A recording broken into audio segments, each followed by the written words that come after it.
We're back from the summer holidays and continuing with Season 2 of the Forest of Thought podcast, where we re-examine the familiar and catch glimpses of the new. If you like this episode, please consider supporting the podcast on Patreon.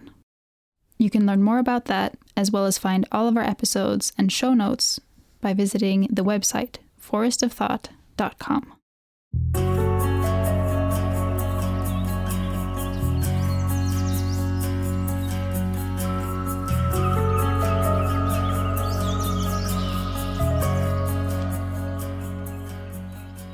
Welcome to the Forest of Thought with me, Ingrid Rieser. Have you ever thought about the fact that when we experience suffering or hardship, we often feel this as a physical sensation in our bodies?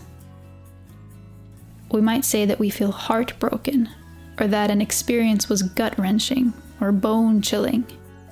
To me, these kinds of phrases indicate that we have an intuitive knowledge of something that is becoming increasingly established in research, namely that trauma always has a bodily dimension to it. But why is that?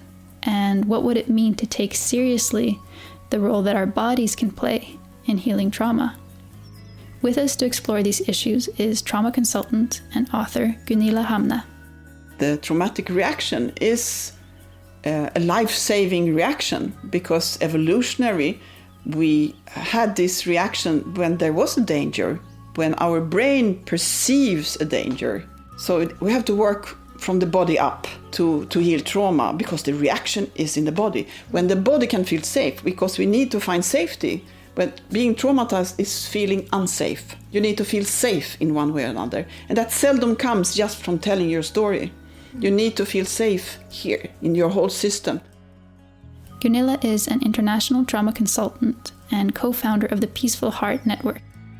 She has spent the past 15 years working to spread knowledge about simple, body-based techniques that can help to heal trauma and relieve stress, especially the trauma tapping technique that she helped to develop.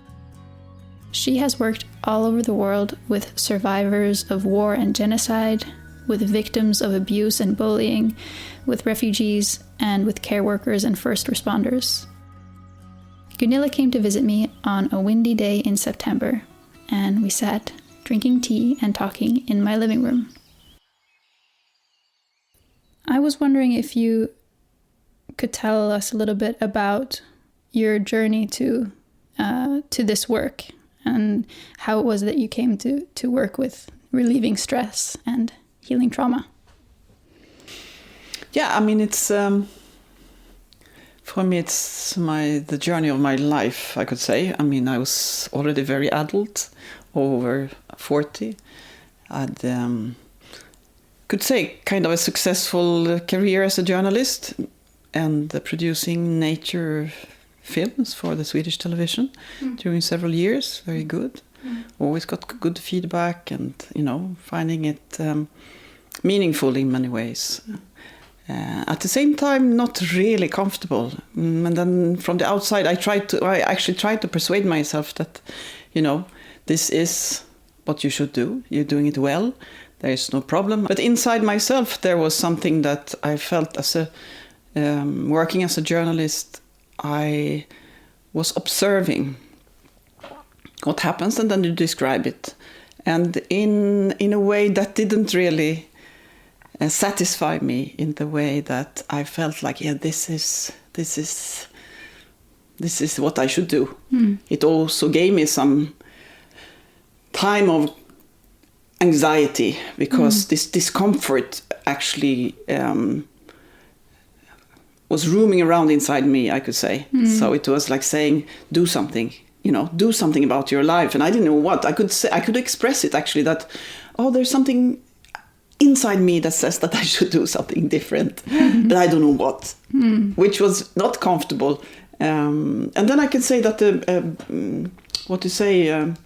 crossroad or breaking point, what do you call it? Turning point. Turning point in English. Yeah. Turning point was an interview that I did for a child rights project that I worked with for many years, called the World Children's Prize for the Rights of the Child. And I was in the southern part of Sudan because this was before independence. So it was during the war. I mean, the government of the north, they were bombing and harassing people in the south because they wanted independence. And we interviewed children who had been taken to the north as slaves, you could call it, because they were kidnapped and abducted from their villages, and often they had seen their parents being killed and their village burnt down, and and then taken away to the north, where they had lived a horrible life, being used as slaves. I mean, this what they call modern day slavery, which exists in many parts of the world, unfortunately. And then they had been liberated by this organization that actually was the purpose of coming there, to show that this had been changed, and now some of these children had been able to go home. And I'm telling this because I remember very well sitting under this tree in the shadow. I mean, South Sudan is very hot, and talking to this Adut, a girl of 13 years old perhaps at that time, and she was telling her story, and through then an interpreter who was not very sensitive either, a man. He was actually a chief in the area, so it was a very awkward situation. And then having her telling this story about what she had seen, and when you see the face, the whole posture of this child changing, because if you want a good story, it's like now, you want a good story, you want details. Yeah. You cannot just generalize something. You need details, and the more specific details you get, the more colorful the story becomes. And that means that you have to ask these kind of questions that activates your senses. What did it look like? How do you feel? What did you wear? What time of the day was it? Oh, did you smell the fire, or did you see, all this? And that becomes the memory very vivid. And then that is a very easy way to re-traumatize somebody. And then this was during the war, so we didn't even have time. When I saw her, changing, and me feeling not comfortable, having done this, you open a wound. And I don't say that journalism is not necessary, but for me personally, I felt not comfortable. And this was not the first time, of course, but this was so obvious what happened, because the stories there in these villages where we went were so horrendous.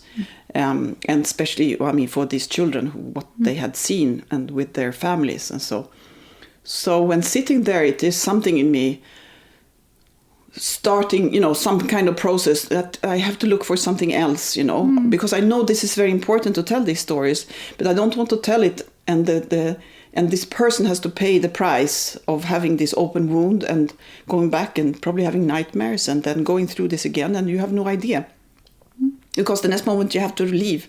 So there somewhere started the process. And then I started looking for something that could actually help me to do this work without having to leave somebody with that open wound. Actually, perhaps involving more in assisting people to even heal from what they were, had gone through. And I have been working as a volunteer before in safe houses for women of what some people call domestic violence, but violence in relationships, and engaging in this child rights project. And so that somewhere there somebody mentioned that there was a technique that you could actually easily use to help people to actually heal from trauma, stress and trauma. So the technique itself is called, because there are many versions of it, it's called tapping. So the technique I was recommended to learn is called, in English, then TFT. It stands for Thought Field Therapy, which is a very strange name. It consists of a tapping on certain trigger points on the body, on the upper part of the body, that communicates very fast with the emotional center and the alarm center of the brain, the amygdala. Gunilla goes on to tell me about how this method of tapping was first developed in the States in the 1980s, drawing on knowledge of acupressure and trigger points from traditional Chinese medicine. The treatment focuses on applying pressure to specific points on the face, the chest, and the hands. And Gunilla quickly found the technique to be highly effective in helping people to resolve trauma and stress. And with the help of her mentor, psychology professor Carl Johnson, she began teaching the technique to others and eventually helped develop a version of tapping that's highly accessible and easy to learn called Trauma Tapping Technique, TTT. It was like, because we had workshops in Rwanda with young orphans of the genocide. The genocide happened in 1994, and this was in 2007, but people lived with so much trauma still.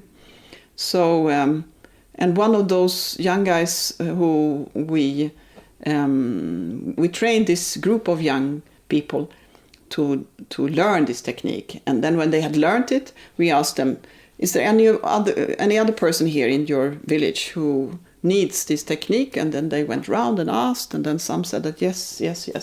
There were two of them that really showed me the potential of this technique.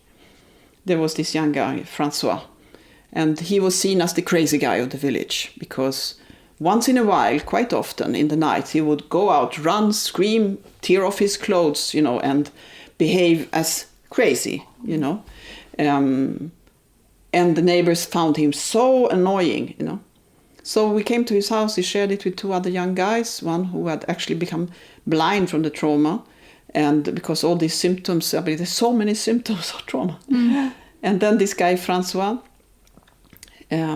he almost started shaking as soon as we started talking about the what had happened, because he had, like so many others, seen his whole family been eradicated or killed. And then we did this tapping with him, together with the other ones who had been in the training, who were people he knew. And this is just to briefly describe, then you're just tapping on a few different points on the upper body. And breathing a couple of times and doing that again. So very simple. It's a very simple technique. These trigger points are 13 trigger points. And at the same time, you have to either activate what it is that, so you activate the synapses in your brain that connects the memory of what you lived through. So you must be emotionally connected, but very little. You don't have to go deep into it. So you should keep in mind. You keep in mind what happened. But with somebody who is so deeply traumatized, you don't say anything, because they are connected 24/7 more than they ever would like to be. It's always connected. And then, you do this tapping, perhaps 10, 15 times on each of these points, which send signals to the brain to say it's calm. It's like, sometimes we compare it with what we call Morse signals during the Second World War. You do the tick, tick, tick, tick, tick, tick, communicate through these secret signals. And this is like a signal of peace to the brain. And you will see it. Like this Francois, from being so, what can you call it? So connected to his trauma and being almost, I can see him in front of me, being so emotionally charged with just by mentioning 1994. And then starting to do this tapping, how he relaxed, little by little, and finally lay down, calm, and falling asleep. And then there were some other people with the same kind of reactions. And, they had been traumatized then for, so many years already, and going in and out in hospital, having, different kind of medicine for sedating their reactions. But after that, he started working. So the symptoms didn't come back? No, the symptoms didn't come back. It was a deactivation that was complete and permanent. And this is what I have seen then through the years. And, of course, you don't stay expert. I see this is a very democratic method, because anybody can learn it. We teach it, and now me and we have created this network, what we call Peaceful Heart Network, of people who have learned this technique, sharing it with others. So it is like anybody. You don't need to know how to read and write. You don't need to know anything, and you can do it in any language. You need very few things to explain in. So I think that for a lot of us who have sort of grown up in the way of viewing medicine that we have in the West mostly, you sort of feel like, well, how can that possibly work? And I think that's what I thought the first time that I heard about your work. But I think that, as with all things, when we see that it works, it's sort of like that's the sort of important thing. And I mean, you've done this in very many countries where people have suffered severe trauma. And so, could you say something about what are the things that you have seen? What are the effects of this that you have seen? Yeah, I mean, and I completely agree with you. It is like, for many, it's like, how could that work? Because we are so used to that everything has to be based on cognition. Like in Sweden, the most used therapy is CBT, cognitive behavior therapy, which is based on cognition and the narration of what you have lived through. The thing is that those who work with trauma have seen that so much can be re-traumatizing when you have to tell your story again, because it reminds you of what you lived through, and those triggers will be activated. So it's actually a chemical reaction in your brain that you actually could detect. But what I have seen when I learned this technique, in a way I could say I could have similar thoughts that how can this really be so simple? Because it is easy. It's an easy technique and takes little time, which of course was the biggest challenge in the beginning, because people get upset when you say that something that is so severe can actually be dissolved quite easily. Many would say that trauma takes time, also for people who have lived through those kind of challenges that have stuck in your system as a trauma, that you have to live with it the rest of your life. And when you feel something is, starting, and you just go out so that you don't, hit something or you kill your wife, or, because these things of trauma has created so much societal problems also. I mean, first of all, of course, the personal, emotional suffering of the person. But then it comes to the next circle, which is from your inside to the ones around you. So it's contagious, very, very contagious to the next person, because yourself, when somebody comes into a room who is super stressed, what happens? I mean, compared to when somebody comes in and just smiles, calmly and sits down, we feel what other people feel. So when it comes to seeing how this reaction can be dissolved, it is like, wow, people have lived with nightmares for a long time. It can be so tiring because you cannot, really function very well in society. So for me, when I had learned this and seen that this actually works, it became like for me this, that I wanted to give back to some of the people living through similar things that those who I had met as a journalist, and giving a tool that didn't only take the story, but giving back a technique that you can actually tell your story without being re-traumatized, because the stories are needed, but also people need to heal. And maybe also just to try to understand more of what is happening when you heal trauma in that way. Because what is trauma actually? I mean, maybe we think of trauma as being, maybe we have a certain idea of what trauma is in our culture, but so what is it that makes trauma different than other kinds of experiences that we have, and how does it impact our body differently? Yeah, that's a very good question, because as you say, the notion of trauma is like something for many, at least in Sweden, connected to, you have to have lived through war to be traumatized. But that's not true. Because a trauma, my mentor then, Dr. Johnson, if I go back to him, I think he did a good definition, which is that something that you think about and feel more than you like it. And something that, a reaction you get to perhaps something small, but the reaction is more than what you would like it to be. So it is like, it's not connected to war, and it's not connected to any specific situation, because trauma is, you should actually call it a traumatic reaction.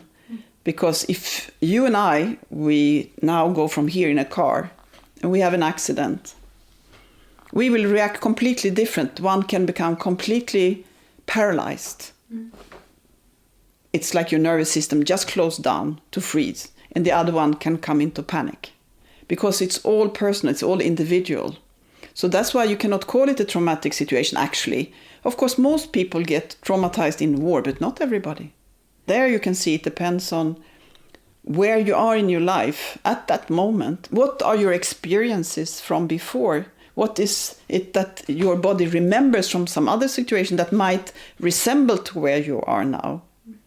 So that's why, for example, there's this huge research that was done in the US called the ACE, Adversive Childhood Experience, where they were checking what difference does it make in a life if a child who then becomes an adult, if you as a child experienced adversive things, often then related to your home. Like, for example, the event of 9/11 in New York, when they looked at children who had an adversive childhood experience, how much more they were traumatized, having traumatic reactions compared to a child who came from a more stable home. So that is one thing. It is like it's completely individual. It depends on what are your experiences before. It also, there is something called epigenetics, which means that you inherit, if you are born from a very stressed parent during pregnancy, that will also prime you for, or make you more, susceptible to stress and trauma.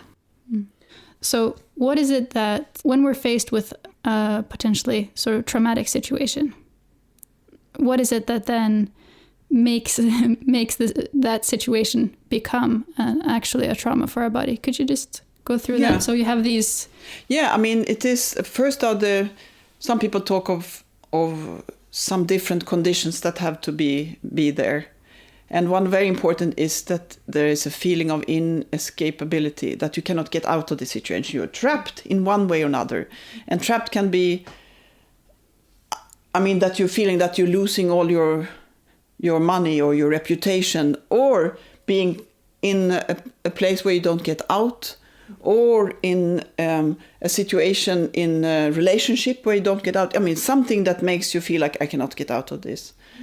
The other one is that you emotionally has in your body, the chemicals of stress that is on a higher level. You're not calm. So that's another. And this, so it is inescapability, the risk of losing something that is dear to you, which can be your life, but also your reputation or your money or your teeth or your, and then this, whatever it is that you have experienced from before. So those are the things. And then this triggers your nervous system. This triggers your nervous system in the way that your brain says, oh, you're in danger.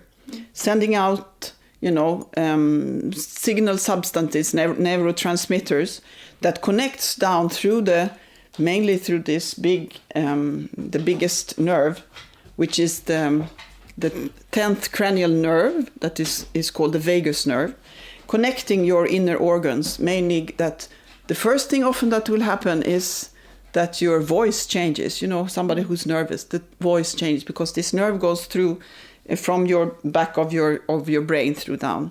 It goes to your heart, starting pumping very fast because it wants to pump out blood to your muscles to make you strong. It says to the stomach, often you have some kind of reaction in your stomach, the gut feeling, but this time it's digestion that changes, etc.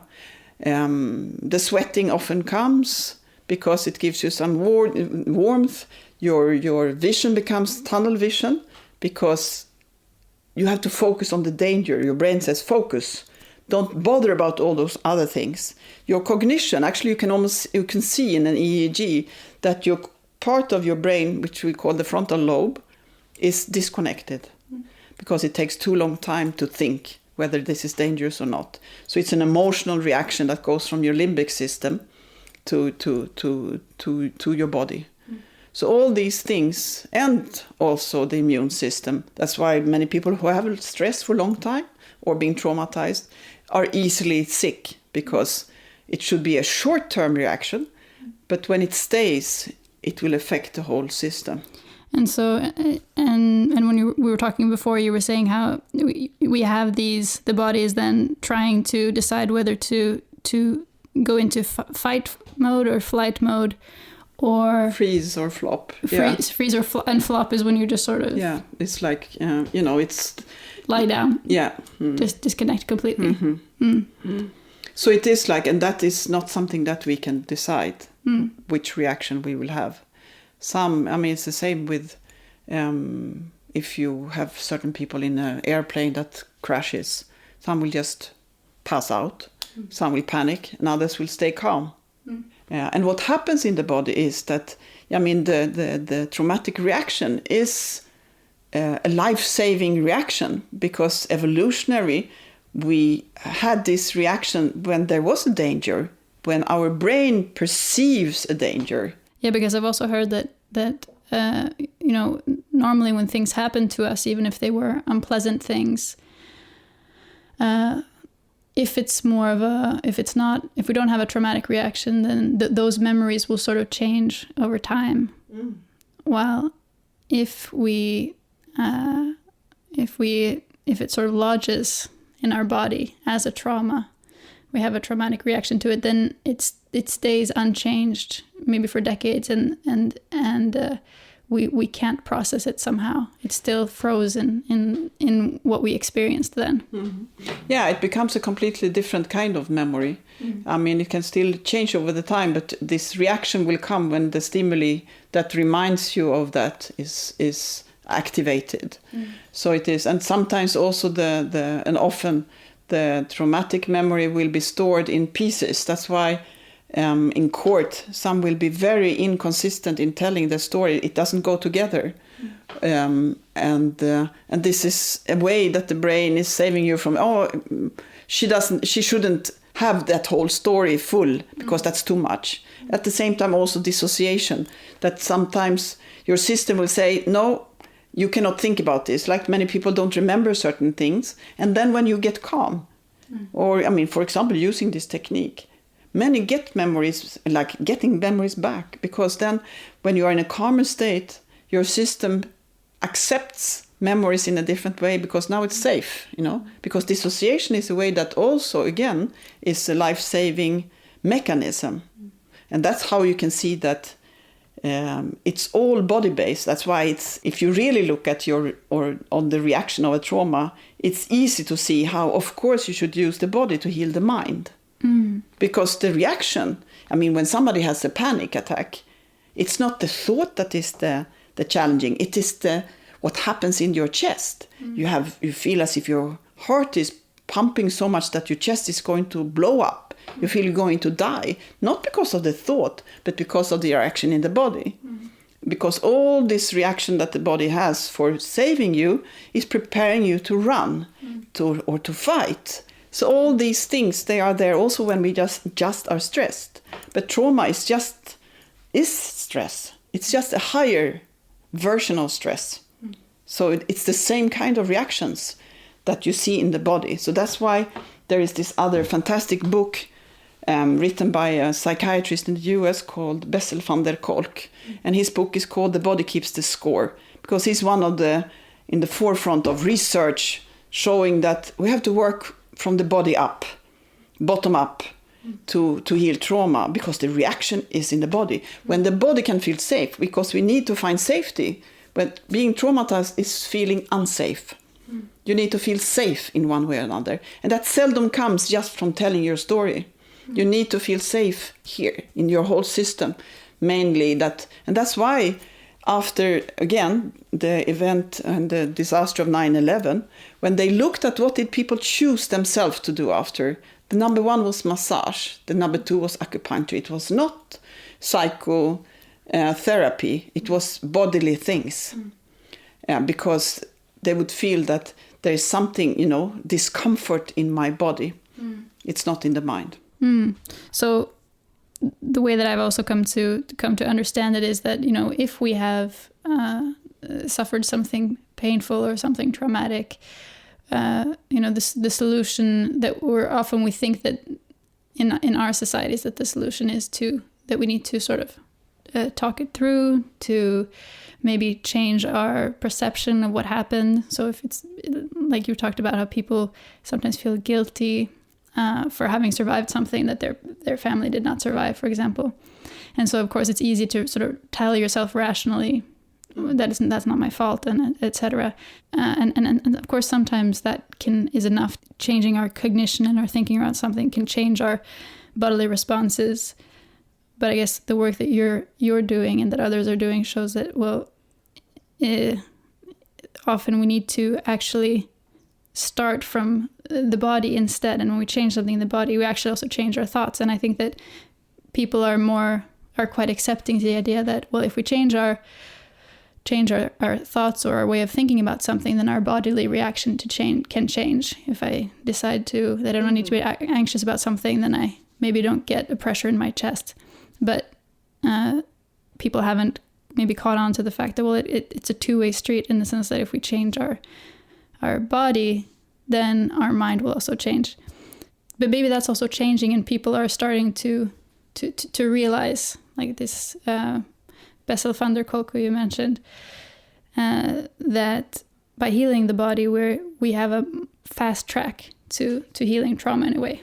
Yeah, and of course, then I have to, of course, emphasize that I'm talking about trauma. I'm not talking about all kinds of therapy, because, as you say, there are many things that we can rationally, help ourselves to find a different, goal. I mean, you find it that, okay, if I do like this will happen, You can cognitively direct yourself with somebody's help, or if But when it comes to trauma, the reaction is often so strong in your body that it is very difficult. Some people definitely feel that, it's enough to talk, and I have let it out, and then, things are calmer because other people know what I've been through. But if I take again the example of Rwanda, when I came there, it was 12 years after the genocide, and then I can ask, how many times do you think they have thought the genocide is over? It wasn't one time. They have been thinking that the whole year, I should calm down, but still living with nightmares, being very thin, because when you're traumatized, many people, the nutrition doesn't stay in your body because the body consumes so much. Having headaches for years, being angry, beating, violence. There's so many symptoms that can come of this. So that is, of course, something, in a way different compared to finding a strategy of your life when you feel like, this is not correct, or I'm worried about this. So that is one thing which is different.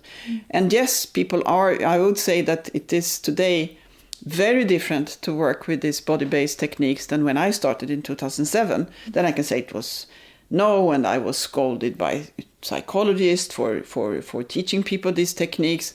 And no, and some would say, no, this is not evidence-based, but there are a lot of, there's so much research, and for certain institutions in the US and in Britain, it is seen as an evidence-based technique, It is not regulate, or it's, at least in Sweden, not something that our authorities have recognized as a therapy that should be used. That's why for us, if I say us, when it comes to this Peaceful Heart Network, where we teach this everywhere, we never say the word therapy. We call it emotional first aid. Because first aid also, even if you're not a medical doctor, you're supposed to do something. Or I say that it is not ethically correct not to help somebody if you know something you can do. And this technique, you can say, is something you can do because it can never harm anybody. But it helps the nervous system to actually go to a lower level of tension, which will make it more easy for the person to be cognitively appropriate or do something cognitively with their life. I remember one of the things you wrote in your book is also that the people that you worked with in these places where there had been war, they were often not thinking themselves that they had necessarily been traumatized or thinking that they had post-traumatic stress disorder, PTSD. And it wasn't until that you would describe to them the symptoms of trauma that they would connect that and say that, oh, well, maybe that is something that applies to me. Yeah, when it comes to people knowing whether they're traumatized or not, you're exactly like you're saying that many have no idea. Even the word trauma doesn't exist in many languages. So when we came to Rwanda and talking about, this could be the symptoms, and there's so many, as What are the symptoms? The most common symptoms would be insomnia, difficult to sleep, and nightmares, and headache. I would say those three would be the ones that often come. But then you have other, with digestion challenges, outbursts of anger, depression, anxiety, suicidal thoughts, feeling weak, having heart palpitation, difficult to breathe, etc. I mean, I think in our book, we end up with like 30 different symptoms. And these symptoms, of course, can come from many other things also, but these are possible. And those ones I mentioned first are very common. So one of our colleagues who we work a lot with in Rwanda, he said that, he once was invited for a training about trauma. And somebody wrote all those things on it was a blackboard, so in a school. And then he counted those, I think at that time there were 28 symptoms, and he found he had 26 of them. And the training finished, meaning there was nothing to do about it. That's how they felt. Okay, now I know I'm traumatized. What do I do next?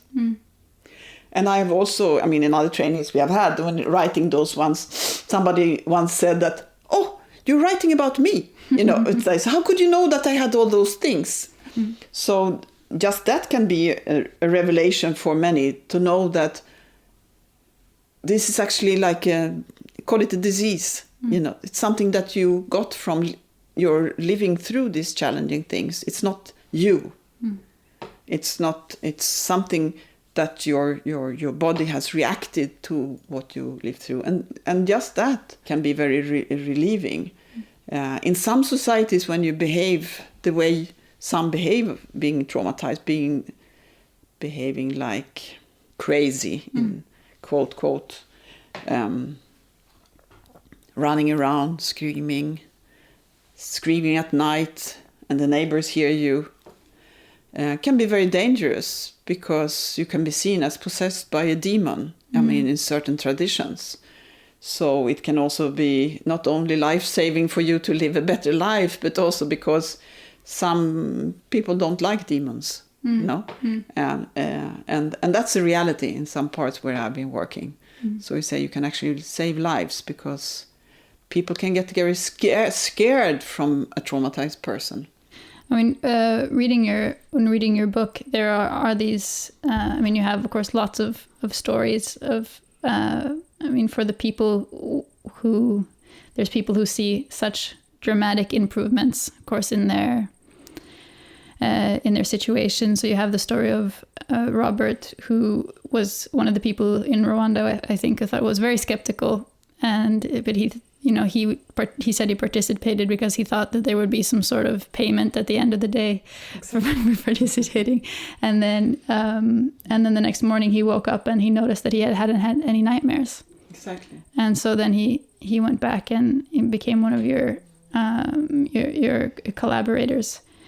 And I guess I'm sure that not everybody will maybe have such a dramatic improvement.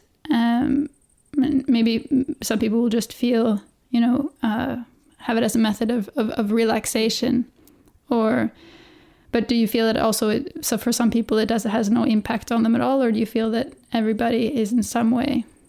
I mean, there is a chemical reaction. I mean, it happens, whether you like it or not, and whether you believe it or not. We always say that this is not a question of belief. But of course, it is like this with placebo. I mean, to think that you are healing will always help you. I mean, placebo is the strongest healing power, even if some will say, oh, it's only placebo. But placebo is the most important of everything. But with this, there is something happening in everybody.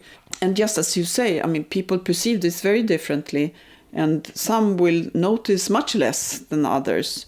And sometimes that depends on how much connected you are to your body also. Like now I've been working with a project here in Sweden with some people who have suffered burnout and been on sick leave for a long time.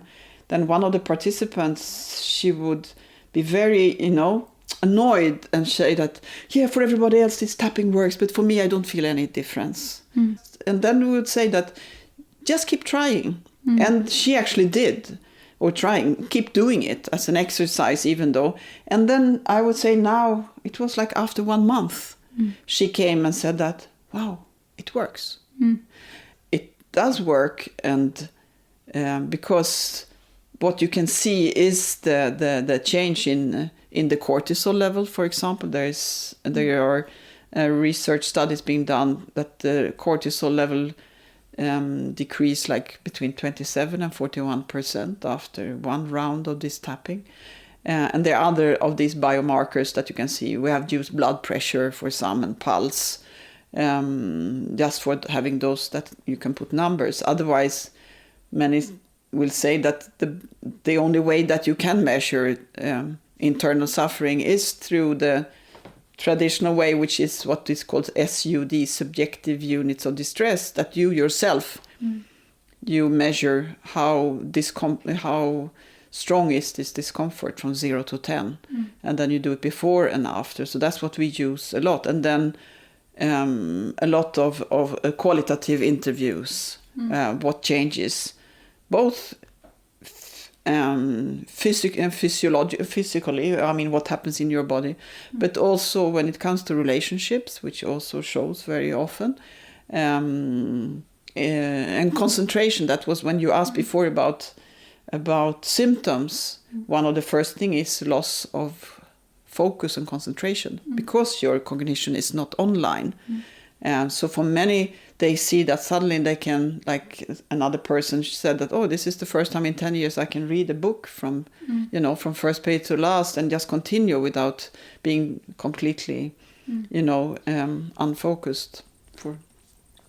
Yeah, and it's interesting because it feels like this is something that we could be so much better at, because I've noticed as well as I've sort of gotten older and kind of open myself more to these ways of knowing about myself, because now I often more take the cue about how I'm feeling about something from my bodily sensation first. And it's very interesting because it took me a long time to realize consciously what I was doing, but I noticed that my feeling about something will be in my stomach or in my chest, that I will feel maybe a tightness or a constriction in my chest, and then I have to think with my brain, what happened now? Why am I feeling like this? And then I go through maybe consciously, like, was it this thing that I read? Was it this interaction with that person? Was it this? And then I can often make the connection. Oh yeah, it was because this person said something that triggered something in me, and so it's interesting as I get better at noticing the sensations in my body.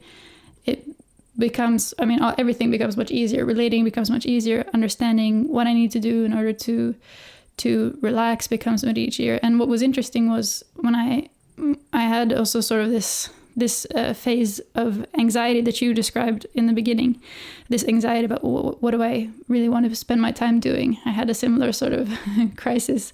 But the interesting thing was that although I was feeling really bad a lot of the time and I felt quite anxious, my intuition became much stronger, and my my sort of sensitivity to how I was feeling in my body became much more acute. Also because I had to take time off work, and I could actually take time to feel.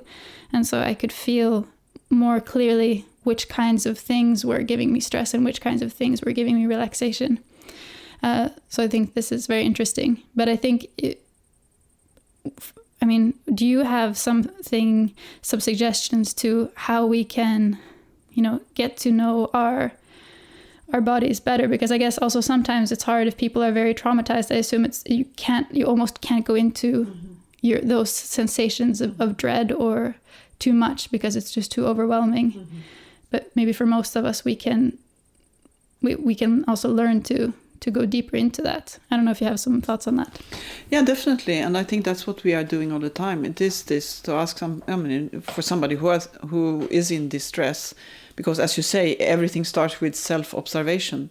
When we start observing, so how do I feel now? And then for me, of course, I would give you some exercise, either this tapping or these other things that has been used for thousands of years of Qigong and Tai Chi and yoga. It's tens and thousands of years. It's just that we have learned it much later. And the traditional Chinese doctors, they were there to keep you well, not to treat you when you're sick. That's why these exercises are to, have blood and other chemicals, hormones running in your body so they don't get stuck somewhere.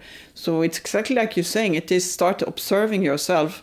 And if it's too discomfortable, then of course I would say do this tapping or these other techniques that we are teaching, because we know that can make you calm down and be more with yourself without it being uncomfortable or without having nightmares, that you can reflect much better. Also because your cognition, then the connection of your brain will start, it will start collaborating again, the different parts of your brain, because otherwise it's reaction. So I often quote Dr. Viktor Frankl, who was a survivor of the Holocaust in Germany, because he was a psychiatrist, and he had actually just finished his thesis when he was taken to Auschwitz, and they burnt his thesis. But then during his time in the concentration camp, he was observing his fellow prisoners, what it was that made them continue, and what actually made people just die. And that's how he came to create what was called logotherapy, that is said that it's the meaning that you feel in your life that will make you go ahead. But he also said this, that your freedom in life is the space between the stimuli and the response. Meaning that if you have a stimuli, somebody says something, you see something, something happens, and then you have the space. If the space is very short, you will have a reaction. And you just react without cognitively deciding what do I want to do now. And when the space becomes bigger, you can act, meaning that it's not a reaction, it's acting, meaning that you have decided, what do I want to do in this situation? And that's what we see with these techniques, that when you calm down using any of these calming techniques, for some it's meditation, for some it's walking, for some it's listening to music, with something that makes you feel more safe and more calm. You can have much more freedom in your life, meaning that you will decide what is your next step. Because the more reactions we have to things, the less we decide. And the more you will have counter reactions from others, because seldom those reactions are very well thought or very well perceived by other people, especially if you have high stress, because then because of this cognitive shutdown, we are not very smart when we are stressed or traumatized. It rather goes into this reaction mood, and that's not the smartness that we could have. And that also relates to what you were mentioning before, how, of course, we're not atomized individuals who are not affecting other people, and actually this healing work is actually community work. It seems like because we see, I guess that's also the way I've heard that you also say that you work with whole families, not just the person who maybe has experienced the trauma, because it is, it's not just about the individual, it's about the context. So much, and for me it is through this interest in trauma, you start looking at the world in a different way, because as you say, it comes first to the personal suffering, but then how that one affects the other ones in the family, how that family affects their community where they live, how that community affects the rest of the society, how that society affects another society, meaning, for example, two traumatized countries that is easy to see in the world, what happens, who actually you can think is politics, but a lot of it is also based on anger or revenge, the feelings of revenge, because feelings of revenge is also a symptom of trauma. So when you start looking at it that way, you can see where nations are not healed from the past. They live in the past, and that's what, what you see in psychology as well as in societies is that when you're traumatized, either as a person or a nation, you live in the past. You don't live in the present. So that is what we for us, it is to bring somebody to the present. Because being traumatized, you can also define it by that you don't really live here. Because something from the past is affecting you constantly. It's like living through a filter of what happened. You're not clear because everything is filtered through that. So that's how I find it so interesting with this. And also as a mission to make people more aware about how trauma affects people. Finding this tool, this tapping and these other tools that we use has given me so much joy, because some will ask, so what about, working with trauma, it must be so heavy, and hearing all these stories. And I say, I don't even need to ask a person about their story. They only need to connect a little bit. And then we show or do this tapping, and then things will be better. So you can, the number of smiles I have got since I started this, they are uncountable. There are so many, and these relaxed faces, or people falling asleep, or smiling and starting laughing, or so it's the opposite. This trauma work has brought me so much joy, which sounds so strange in a way, but it is because we don't have to go into the story, which is the suffering that is reminded. But you go into the healing direct, because when you relieve or when you dissolve that connection between your story and the emotional reaction, people find peace.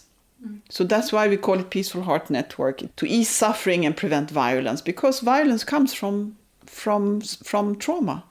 You feel that you have to give back and fight back or do things that you think gonna heal you. It's like in some countries where you're allowed to see when somebody is, where they have still death penalty. You can watch when that person that you think did something bad is dying, and you think you're gonna relieve something.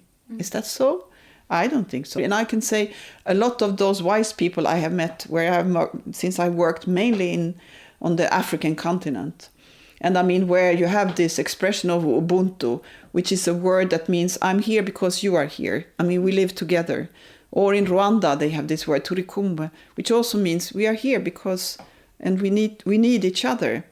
Where you can see so much connection between, and so much reconciliation and forgiveness, that others think that this is not possible. But it is. And especially when you heal from trauma, you can reconcile in a way that is possible, at least in those countries where I have worked, So what do you want to say to, if for people who are listening to this, and maybe even if they haven't had anything that they have thought of as exactly traumatic, do you think that everyone should still try this technique? No. And for me, yes, because as we said before, that stress and trauma is just on the same scale. It's one thing, and I'm sure that everybody has something that has stressed them, either from the past or something they live in now, or they think about ahead. So just learning this technique can help you so much. It can be somebody who's studying and has failed in something, and then the next time it's easy to have the fear that you'll fail again, starting from that level. Or like for me, I use this technique every day before I do my meditation, because it grounds me much easier.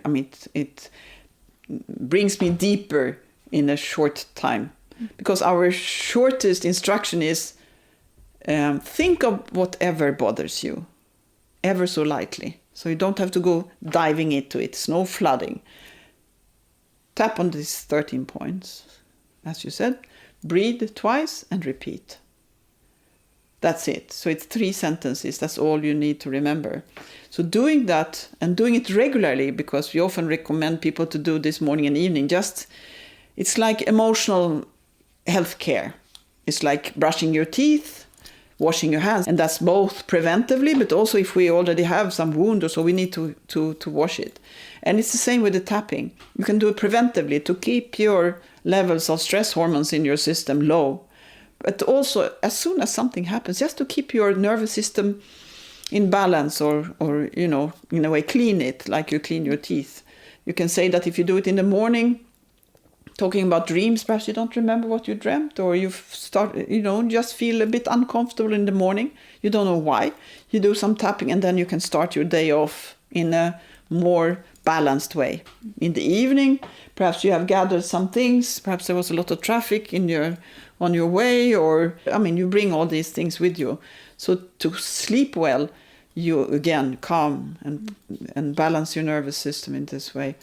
So yes, I would say it's emotional first aid. It's a way to keep well. Is there anything that you would like to mention, or something I should have asked that I didn't ask?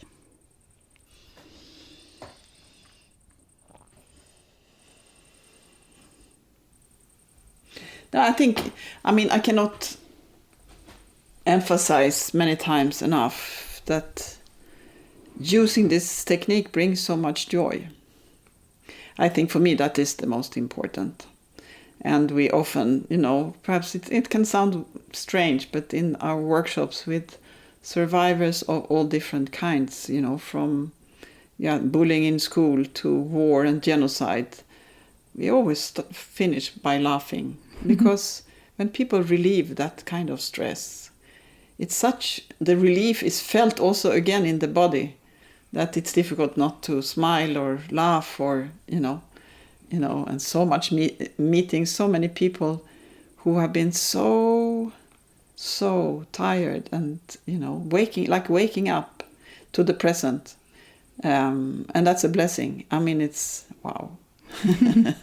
I think one of the things that you say that is beautiful that we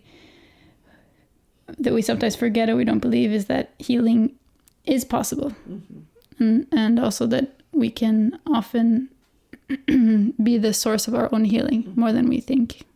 So much. Mm. And this is all. It is ourselves. And that is, like you say, that's very important to give that power. And that's why I love this technique, that you can teach it to people. So I'm not the expert. I can leave. I may become, unnecessary very fast, because it is to give power back to people, and not in the hands of experts. That's democracy.